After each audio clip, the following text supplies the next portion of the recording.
Hello, I'm Dr. Tara Palmatier of shrinkformen.com. If you have a question or would like to schedule a session with me, you can reach me at shrinkformen@gmail.com. The topic of this video is, well, very topical. Sheltering in place with a narcissist or a borderline. For people in abusive relationships, sheltering in place with a narcissist or borderline is a whole new circle of hell in an already toxic situation. Many of my clients stay in these relationships for the kids. They're afraid of leaving the children alone in the narcissistic or borderline parents' care, or, as is the case for many fathers, they're afraid of losing the children, period.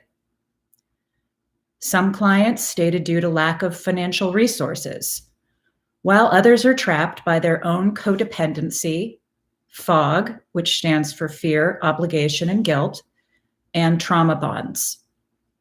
Whatever the reason, COVID-19 presents new challenges in an already challenging, to put it mildly, relationship. Quarantining with an entitled, self-absorbed, argumentative person with a very low frustration threshold, and that's on a good day, is a horror show.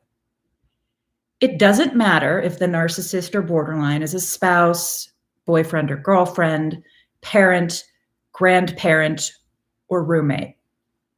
It's simply toxic.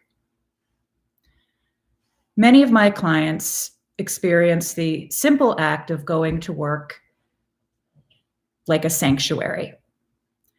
Going to the gym, business travel, visiting family and friends outside the home, going to the movies, going to the beach, going and sitting on a park bench. It provides them much needed relief. The current layoffs and new working from home situations mean that these relationship respites are now gone. So what do you do? Many of the following suggestions are what I consider standard best practices for relationships with narcissists, borderlines, histrionics, and other characterologically disturbed people. Other suggestions are applicable only if you can't physically remove yourself, and by that I mean leave the house to go somewhere else, during one of their rage episodes or some other form of emotional harassment. For example, many narcissists and borderlines pick fights or relentlessly demand that you discuss the relationship. We need to talk about us at bedtime. And what discussing the relationship roughly translates to is you enthusiastically listening to a litany of relationship grievances, blame, shame, and their endless victim narrative, especially if you're the one who has to wake up early in the morning for work. Now, under ordinary circumstances, I'd advise clients to leave the home and stay at a hotel or a friend's place, if not a financial hardship, during one of those bedtime relationship feeding frenzy discussion examples. I'd also encourage clients to develop and enforce boundaries in general. However, developing and enforcing boundaries can put you in danger if you can't physically leave the home and go someplace else. And as far as I can tell, none of us are going to be living under ordinary circumstances for the foreseeable future. So adaptations are necessary. My first bit of advice is to pick your battles. And this is a standard best practice during the relationship and post-divorce, if you've got to share minor children, and if you don't share minor children, why aren't you no contact with your crazy ex? Separate issue. So resist the provocations to have pointless, circular arguments over trivialities. You know, the usual. Don't jade, that stands for justify, argue, defend, and explain. All that accomplishes is prolonging the conflict of the hour, the minute, the day, the week, the forever. Sequester yourself in the home office, den, garage, or workshop. All the better if the door has a lock. Although one gentleman I work with, when he would shut himself in his office when he couldn't take the endless blaming, shaming, haranguing, at one point, his then wife, who had never picked up a tool before as far as he knew, removed the door from its hinges with a butter knife. So even locking yourself in somewhere might not be foolproof, but give it a try. If you can, take the kids for a social distancing walk, weather permitting, of course. Interrupt the verbal diarrhea and tell the narcissist or borderline you have a work from home conference call. You could distract them with a shiny object as well. For example, if the narcissist has another target of blame or hate, bring that person up. Better to misdirect their ever-present animosity at that bitch next door or that bitch at the office or from wherever than you and the kids. Now, while that isn't a particularly noble act, that lucky bitch next door isn't quarantined with your narcissistic or borderline spouse. 2, give them some small wins. Now, ordinarily, I strongly advise against this. I recommend this tactic only when you've a separation date in place, or and well, now that you're sheltering in place or quarantining at home with a narcissist or a borderline. It's generally a bad idea to humor, validate, or appease their distortions, double standards, and lies. If you do, they will then use your previous acceptance of blame to support ever new and mushrooming distortions, double standards, and lies. Furthermore, small wins can help you avoid false allegations of abuse and police involvement while you're stuck at home. This is especially important for male victims of abuse because it's the guys who are most at risk for false allegations and arrest when they start to enforce boundaries, which is why it is important, again, to be able to leave the home and go elsewhere. So for now, choose small wins that will cause the least amount of grief for you later on. For example, don't admit to always or never being or doing something or not being or not doing something. Rather, admit to making small mistakes that you didn't make or not remembering information that they didn't tell you in the first place. It's difficult to keep off the slippery blame slope into a full apology for your entire existence when doing this. And also, this is when misdirection of blame or a work call you forgot to tell them about can come in handy. 3, know your happy place and go there often. This is when being able to dissociate and or having a rich imagination is useful. Daydreaming isn't necessarily a frivolous pastime. Read, craft, woodwork, garden, cook, paint, chop firewood, do auto repair, enjoy some gaming, whatever it is, do it. That is until, of course, the narcissist or borderline sees you enjoying yourself and decides that that's enough of that. If and when that should happen, encourage them to do whatever it is they like to waste their time on that typically bothers you, like spending hours on Instagram, reality TV, binge watching Grey's Anatomy for the 100th time, classic ESPN, I don't even know if that's still a thing, or spending hours on the phone with their bestie like a teenage girl. They may eventually figure out what it is you're doing, but it should buy you some peace, at least for a short time. 4, take on more than your fair share of household and child responsibilities. This is something else that I ordinarily advise against doing. However, extraordinary times call for swallowing some BS if it means keeping things peaceful and you not getting arrested. So if she wants to seclude herself in the craft room, Candy Crush 24 hours a day, or Instagram all day, about her heroic sacrifices during the pandemic, just let her do it.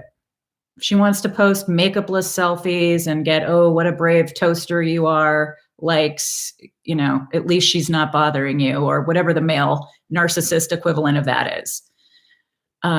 Household cleaning, organizing, do-it-yourself projects, renovations, and childcare will keep you busy. If your narcissistic or borderline spouse is the type who claims to do everything while they do very little in reality, they'll likely bask in sitting back to watch you worker bee for them. Again, this will likely also be temporary. When they figure out this is a tactic to avoid dealing with them, they will complain about it. I mean, they'll still expect you to continue doing the majority of the household and childcare work, but they'll let you know you're doing it all wrong, how you should be doing it, and that you should be doing even more of it. Don't take the bait. Ask them to physically demonstrate the proper way to do things, thus requiring they do some work, and that might just shut them up for a little bit longer. Next, don't take the bait regarding emotional labor. Now, if the narcissist or borderline is a stay-at-home, this might be an opportunity for them to whinge about their supposed emotional labor. Emotional labor is an actual term when applied to workplace settings, means that sometimes you have to tolerate nasty behavior from a customer or tolerate a boss who's being a jerk because you need your job and you need your paycheck. That's what that means. But I don't know, a couple years ago, some gender studies professor from a third-tier college decided it meant something else, and a blogger published an article in Harper's Bazaar, her name is Gemma Hartley, about emotional labor, which spawned a book. So as best I can tell, and this is my summary of it, emotional labor in the misapplication means women and mothers do everything, and men who do chores and childcare don't do it right, have to be asked to do it, need to magically know without being asked to do it, and never sufficiently recognize, appreciate, or ass-kiss their wives, back-breaking emotional labor of, for example, braiding their daughter's hair. Again, that's my takeaway from Gemma Hartley's book spawning Harper's Bazaar Wine Fest. That's wine, W-H, not wine, glug, glug. Apologies for beating on a dead nag, but don't take the bait. Roll your eyes inside your head where they can't see it. Practice silent primal screaming. Agree without agreeing. For example, yes, keeping the house in good order and taking care of the kids is really hard work. Don't mention that you consider the NPD or BPD to be one of the kids that you are caretaking. Next, try to keep a sense of humor and perspective. Sheltering in place with a narcissist or borderline won't last forever. It'll feel like forever, but it won't be forever. Imagine if you are one of the fortunate who will have a job to return to, how much you'll need to be at work to catch up once this is over. Meanwhile, try doing a Skype dinner with extended family and friends. This could provide you with some relief if the narcissistic or borderline spouse likes to play perfect partner in public. Just anything you can do to keep it in perspective. If you have a good sense of gallows humor, indulge in that. Whatever you can do to keep your sanity and your stress down, okay? Because stress weakens the immune system, and we all need to have robust immune systems at this point. Next, use sheltering in place as a time for self-reflection and soul-searching. Ask yourself, is this the person you want to spend the rest of your life with? Do you want to spend the rest of your life walking on eggshells? Are you living your best life? What are you afraid of? Are your fears realistic? What's keeping you stuck? Is it codependency? Unresolved childhood issues? Fear of the unknown? Inertia? Or is it something else? Or several something else's? Are you modeling self-respect and a healthy adult relationship for your kids? I don't think you are. If you've been trying to fix your partner all these years, how's that working out for you so far? Next, do your homework and develop a safe exit strategy. Now, if you're unhappy with your answers to any of the questions I just asked, what can you realistically do about it? I didn't ask you, what can't you do about it? I asked, what can you do about it? Now, look, you may not like the obvious options, for example, divorce and shared custody, but you do have options. If, like some of my clients, you sometimes find yourself wishing for an early death or a happy traffic accident, seriously, WTF. Divorcing a narcissist or borderline, yeah, it's usually a painful, expensive, pointlessly expensive shit show. But you will have a pulse and a future at the end of it. After doing so, you have the option to work on your issues, make healthier choices, and free yourself from the old dysfunction and painful hopelessness that I'm guessing you have felt for a very long time now.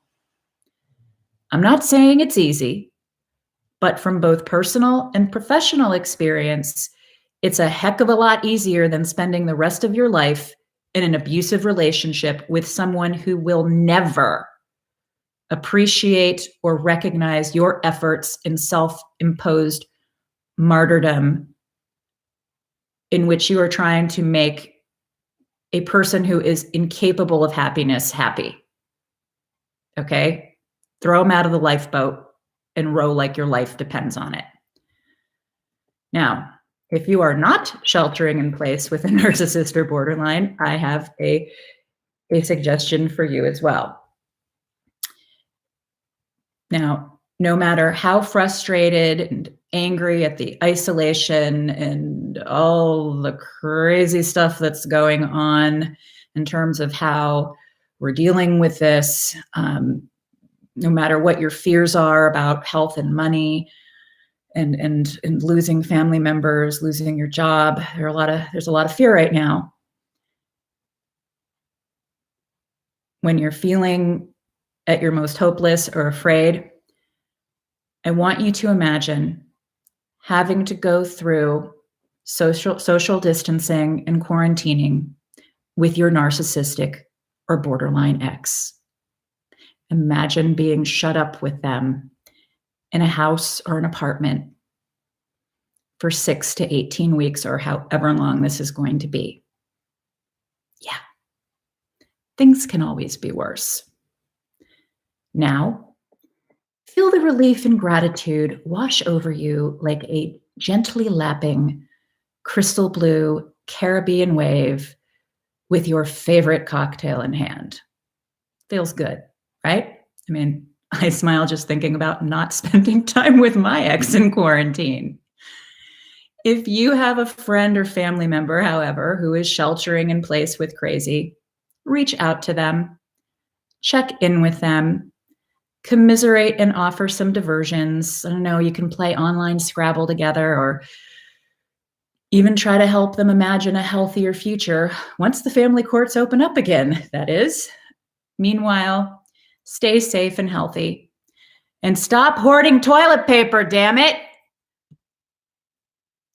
It's good to have some humor. Or I don't know, maybe you don't find it funny. Again, I'm Dr. Tara Palmatier of shrinkformen.com. If you have a question or would like to schedule a session with me, you can reach me at shrinkformen@gmail.com. Thank you for watching and have a good day.